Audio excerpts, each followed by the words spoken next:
지적재산법 13주차 첫 번째 수업 시작하겠습니다. 이번 시간에 보실 부분은 소프트웨어 지적재산권의 이해로서 신지적재산권 중심으로 살펴보도록 하겠습니다. 지적재산은 무형의 재화입니다. 휴대폰이나 자동차 같이 손으로 잡을 수 없으며 보관도 할 수 없습니다. 지적재산권자는 자신의 노력과 투자에 대해 보상을 받을 수 있도록 법적으로 보호를 하여야 합니다.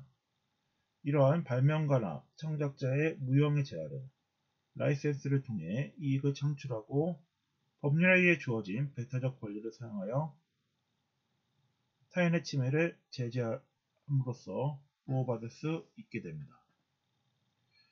그러나 일정 기간의 보호기간이 지나게 되면 그것은 퍼블릭 도메인으로 귀속되어 누구나 공공성을 가지고 사용할 수 있게 됩니다. 지적재산권은 크게 산업재산권과 저작권, 기타 신지적재산권으로 나눌 수 있습니다. 다른 부분들은 앞에서 살펴보았고 신지적재산권으로서 반도체 집적회로의 배치 설계에 관한 법률이 제정되었고 도메인 네임, 영업비밀, 식물의 새로운 품종 등에 대해서도 지적재산권의 보호가 확대되고 있습니다. 이러한 지적재산권 보호의 확대 경향은 FTA와 같은 양자간 협상 뿐만 아니라 WTO 같은 다자간 협상에서도 보호 경향이 나타나고 있습니다.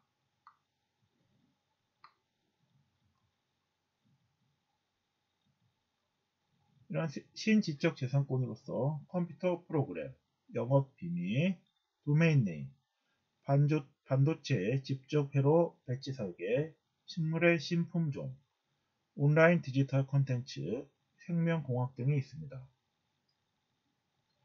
특히 온라인 디지털 콘텐츠의 경우 정보통신망에서 사용되는 디지털 콘텐츠로서 상당한 노력으로 제작하여 제작 및 표시 연월일, 콘텐츠 제작자의 성명, 이용 조건 등을 표시한 것이 보호 대상이 됩니다.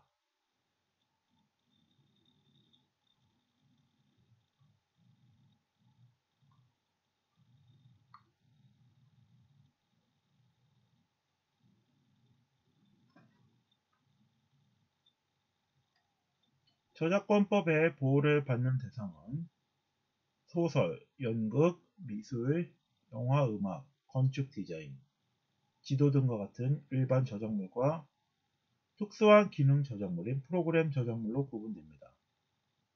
프로그램 저작물의 경우 컴퓨터 프로그램 보호법에 의해 보호를 받고 있습니다.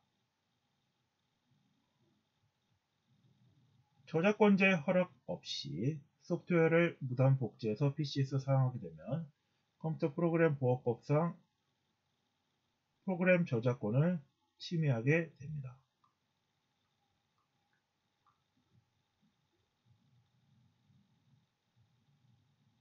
프로그램 저작권은 저작물이 창작된 때부터 발생하며 어떠한 절차나 형식적 요건을 요하지 않습니다.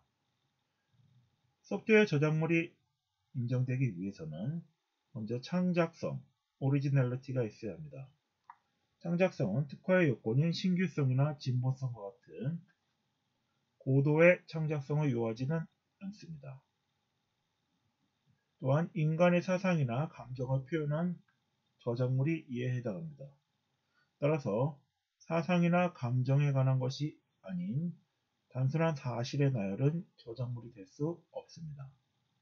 이러한 사상이나 감정이 표현이 되어야 합니다.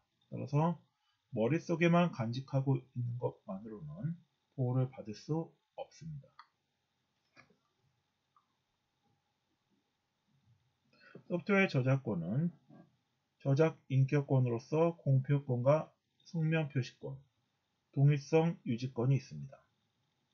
저작 재산권으로서 복제권과 계좌권, 번역권, 배포권, 발행권, 전송권 등이 있습니다.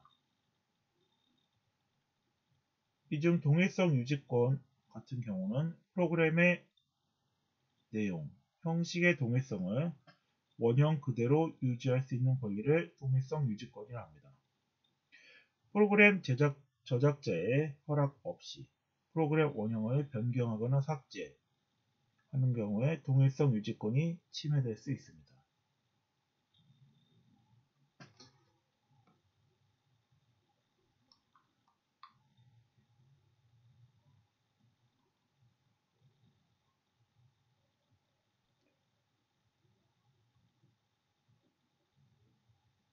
배포권과 관련하여 배포란 소프트웨어와 같은 저작물의 원본 또는 복제물을 공중에게 대가를 받거나 받지 아니하고 양도 또는 대여하는 것을 말합니다. 소프트웨어 저작권자는 저작물을 스스로 배포하거나 타인에게 배포할 수 있도록 허락하거나 금지할 수 있습니다.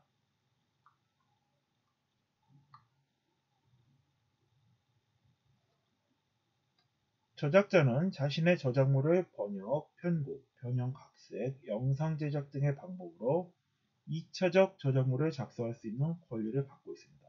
예를 들어 영국의 소설가 조앤 롤랭의 해리포터를 영화 또는 애니메이션으로 제작하는 것이 2차적 저작물의 작성이 되겠습니다. 크리스 콜럼버스 감독이 해리포터 영화를 만들고 싶다면 조앤 롤링으로부터 2차적 저작물을 만들 수 있는 권한을 얻어야지만이 됩니다.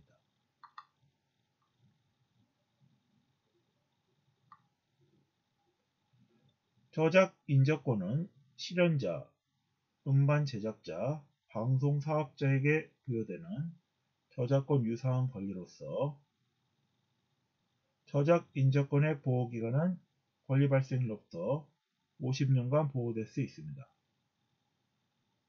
그러나 컴퓨터 프로그램 보호법에서는 저작 인저권에 관한 규정을 두고 있지 않으며 이와 관련되어 문제된 사안이 벅스뮤직 사건이 되겠습니다. 2003년 웹 스트리밍 방식으로 음악 서비스를 해오던 벅스뮤직에 대해 법원이 음반사의 신청을 받아들여 신곡 만곡에 대해 서비스 종지 가처분 명령을 내렸습니다. 벅스는 음반 제작사들이 보유하고 있는 저작 인저권에 대해 저작료를 지급하지 않고 무단으로 음원을 사용하였습니다. 2002년 8월 벅스뮤직은 사단법인 음악저작권협회에 총 매출액의 1%에 해당하는 음악 사용료 지급 계약을 체결하였고 2002년 12월에 사단법인 한국예술실현자단체협의회와 매출액 0.5%의 저작인권료 사용료 지급 계약을 체결하였습니다. 그러나 음반 제작사와는 계약을 체결하지 않아 문제가 되었습니다. 벅스의 스트리밍 서비스는 음악 파일을 여러 개의 파일로 나누어 실시간 전송할 수 있는 방식으로서 복제물을 일반 공중에 양도 또는 대여하는 것이라 볼 수 없기 때문에 배포권을 침해한 것은 아니라고 보았습니다.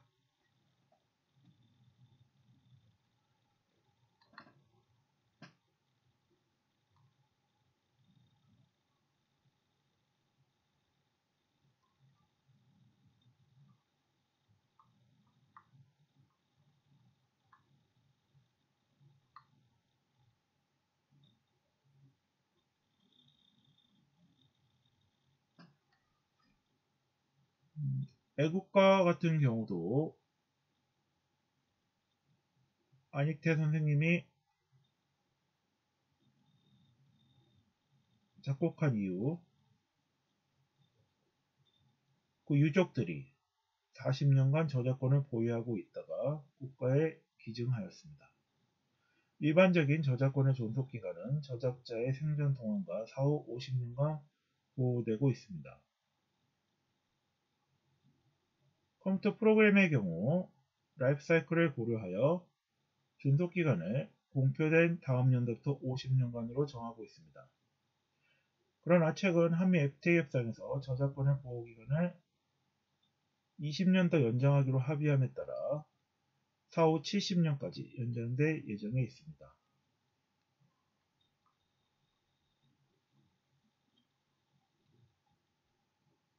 소프트웨어 저작권의 경우 허락 없이 자유 이용할 수 있는 경우가 있으며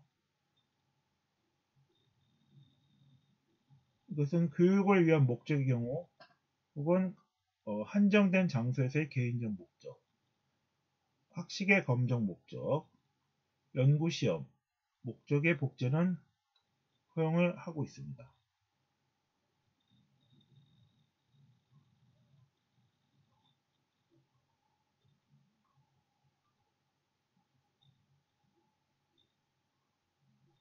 오늘날 디지털 기술과 네트워크의 발달로 디지털 정보가 원본과 차이 없이 복제되고 이를 막기 위한 것이 거의 불가능해짐에 따라 저작물 보호를 위한 암호화 기법, 디지털 워터마크, DRM 등 기술적 보호장치를 장착하여 저작물에 대한 접근을 통제하는 식으로 보호조치를 취하고 있습니다.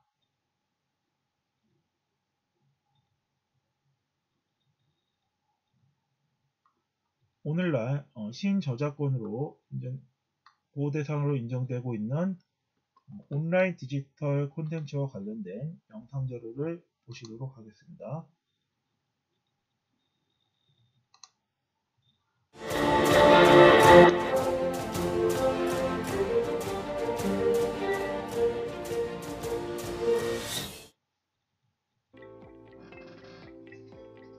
평소에 4차 산업혁명을 교육과 연결하여 교육의 변화를 위해 많은 노력을 하고 있는 경북교육연구고 안상섭 박사가 5월 8일 국회의원회관 제2소회의실에서 이완영 국회의원과 함께 디지털 콘텐츠 저작권 보호 및 유통 활성화를 위한 기술 세미나를 개최했다고 밝혔습니다.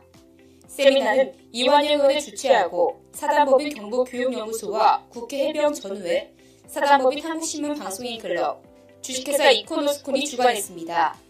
세미나는 디지털 콘텐츠 저작권 보호와 유통 활성화를 위해 다양한 기술을 시연하면서 질의와 응답식으로 진행되었으며 교육 전문가 안상섭 경북교육연구소 이사장의 축사와 미국에서 온 프랭크 J. 캐너로즈와 존 H. 김님의 축사로 이어졌으며 신동일 이코노스콘 대표와 기술진이 시연하면서 진행되었습니다. 안 이사장은 축사에서 21세기 정보화의 물결은 세상에 많은 변화를 가지고 왔으며 또한 가져오고 있는 진행형이라고 했습니다.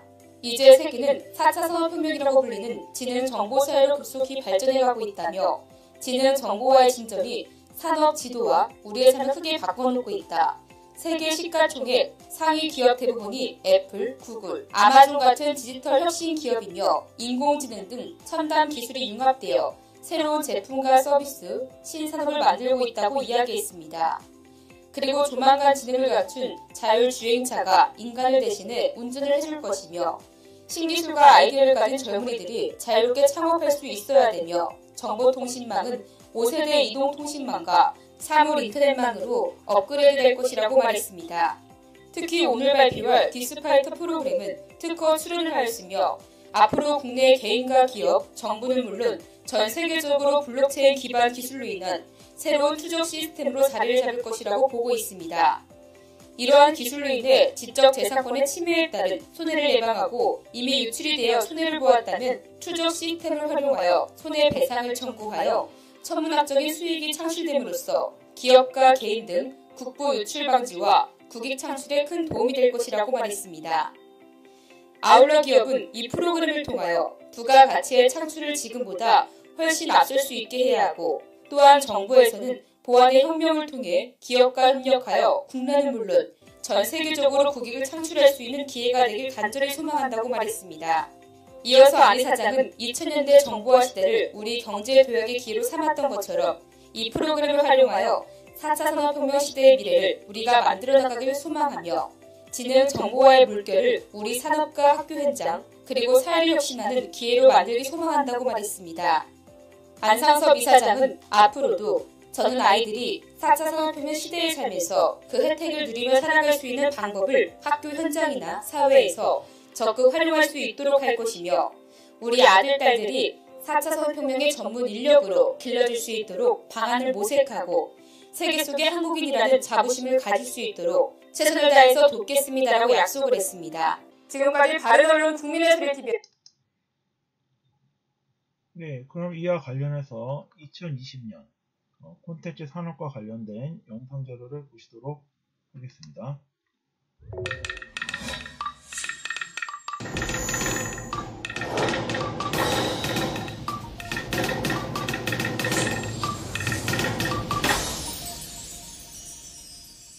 2020년 컨텐츠 산업 키워드 하나, 플랫폼 전쟁, 네버엔딩 게임. 다양한 플랫폼의 등장과 진화로 경쟁이 심화될 전망입니다. 특히나 OTT 서비스의 경쟁이 치열할 것으로 보이는데요. 여기서 잠깐, OTT 서비스란 오버 더 탑의 약자로 인터넷을 통해 볼 수 있는 TV 서비스를 말합니다. 특히 OTT 서비스의 선도주자 넷플릭스를 잡기 위해 국내 OTT 서비스 웨이브, KT 시즌이 출시되며 토종 OTT와 해외 OTT의 경쟁이 본격적으로 시작됐습니다. 이들은 구독자 유치를 위해 오리지널 컨텐츠를 제작하며 차별화를 두려고 노력하고 있죠. 플랫폼의 경쟁은 결국 더 좋은, 더 많은 컨텐츠를 만들어낼 것으로 기대됩니다. 2020년 컨텐츠 산업 키워드 2, 커넥트를 위한 컨텍스. 컨텍스는 컨텐츠의 컨, 테크의 텍, 그리고 5G 이동통신의 5를 S로 형상화한 합성어입니다. 5G 이동통신을 기반으로 차세대 기술과 컨텐츠를 결합해 이용자에게 새로운 경험을 제공한다는 것인데요. 오감을 만족시키는 VR, AR 등 실감 컨텐츠의 생생함은 더욱 강화되고 공연, 드라마, 여행 프로그램 등의 부가체험형 VR 컨텐츠가 생겨날 것입니다. 취향, 기분, 지역 등 이용자 정보를 반영한 맞춤형 컨텐츠와 AI 알고리즘에 기반한 맞춤형 음악이 착곡되는 등 나와 기술이 만나는 연결점에서 더 많은 컨텐츠를 만날 수 있을 것입니다. 2020년 컨텐츠 산업 키워드 셋, 게임은 달리고 싶다. 게임이 어디를 향해 달려가는 걸까요? 더 큰 성장을 위해 뛰는 2020 게임 산업 전망을 소개합니다. 과거 우리가 즐겼던 게임 IP를 활용한 MMORPG 개발이 지속될 것으로 예상됩니다. 또 5G의 확대와 안정화를 기반으로 클라우드 게이밍 서비스가 본격화되고 게임의 성공 공식으로 떠오른 모바일 게임이 더 많이 출시될 전망입니다. 2020년 컨텐츠 산업 키워드 넷, 소셜 무브먼트 컨텐츠. 컨텐츠는 이제 나를 표현하는 수단이 아닌 사회적 목소리를 내는 소셜 무브먼트로 확장되고 있는데요. 애플의 동성 간 연애관계, 장애를 주제로 한 이모티콘, 하이힐을 신은 남성 모델이 등장하는 것처럼 젠더프리, 평등과 다양성 등 사회적 편견을 깨고 소비자 요구에 응답하는 움직임이 활발해질 것입니다. 2020년 컨텐츠 산업 키워드 5, 굿바이 바잉, 헬로 서브스크라이빙. 앞으로 구매하지 않고 구독하는 컨텐츠가 더 많은 분야에서 창출될 전망입니다. 방송, 미디어 부분에서 주로 활용되었던 구독 서비스가 구글 스테디아, 애플 아케이드와 같은 게임과 패션, 취미를 활용한 스타트업 기업이 생기는 등 다양한 산업 분야로 확장될 것입니다. 2020년 컨텐츠 산업 키워드 6, 공평하고 올바르게. 건강한 컨텐츠 생태계를 만들기 위해 음원 사재기, 암표 근절에 더욱 힘쓰고 음원 저작권료 공정 배분에 대한 논의도 확대될 전망입니다.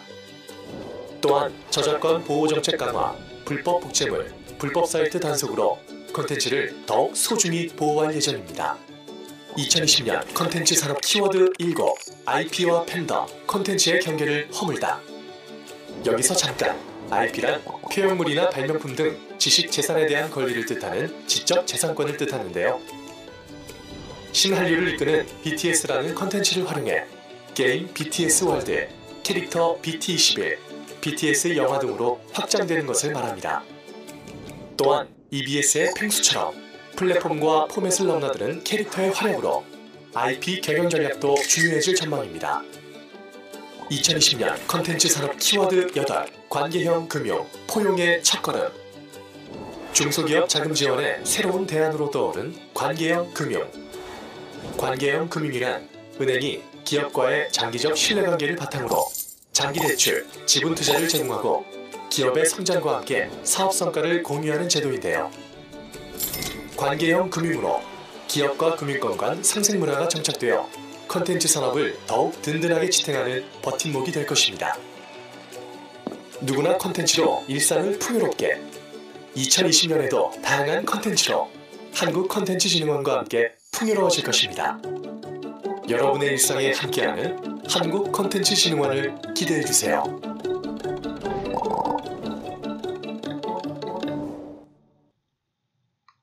네, 온라인 디지털 콘텐츠와 관련된 영상 자료를 보셨습니다.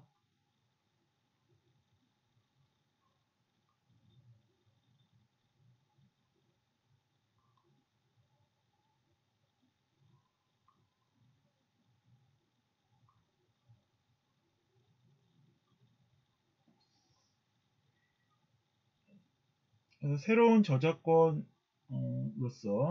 이런 온라인 디지털 콘텐츠 외에 도메인 네임 같은 것도 새로운 디지털 콘텐츠로서 보호 대상이 되고 있습니다. 상표권의 경우 속지질과 적용되어 국가마다 발생하며 동일한 상표가 여러 개 존재할 수 있습니다.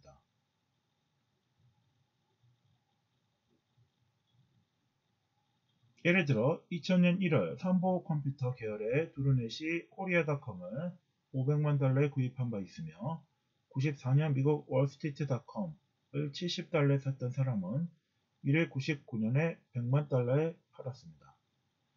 90년대 후반 도메인 네임의 선등록주의를 악용하여 부당한 경제적 이익 획득 목적의 도메인 선점 행위들이 빈번히 일어났으며 이를 사이버 스쿼팅이라고 합니다. 인터넷 주소 자원에 관한 법률은 이러한 행위를 금지하고 있으며 부정경쟁 방지법 등 주지상표와 동일 유사한 도메인 네임의 전매, 등록방해 목적의 도메인 보유 행위를 부정경쟁 행위로 보고 있습니다. 그래서 단순히 판매 목적의 보유 후 고액 요구하는 경우 법에 의한 처벌을 받을 수 있습니다. 이상으로 지적재산법 13주차 첫 번째 수업을 마치겠습니다.